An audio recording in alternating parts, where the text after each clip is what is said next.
thing that I find about them that's a little troubling is they say that grace only started with the teachings of Paul. Oh, no, that's not correct. We find God's grace extended all the way through the Bible. The woman caught in adultery, thrown at Jesus' feet. That was mercy. Mercy was not giving her what she deserved, but God's grace is giving us what we don't deserve, and that was a pardon. I don't see that. Do you? No, Mike, you go all the way back in the Old Testament, right? Yeah. And Yeah, you find Noah found grace in the eyes of the Lord. I mean, grace is all the way through Scripture from beginning to end. And you know why?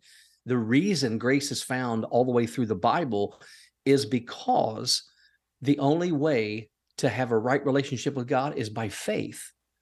And, Paul says that our salvation and our relationship with God is by faith, that it might be through grace. So faith and grace go hand in hand.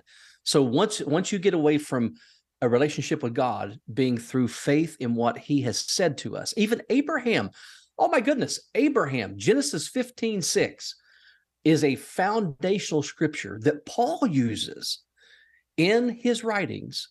He quotes Genesis 15:6, going back to Abraham, saying when he's trying to prove how we as Christians are right with God through faith, he goes back to Abraham, Genesis 15:6, and says, God counted it to Abraham for righteousness because he believed God, his faith.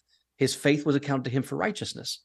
So, all the way back in the Old Testament, again, faith and grace always go together. And the only way to be right with God is through faith, which, again, when we come to God in faith, he has grace upon us.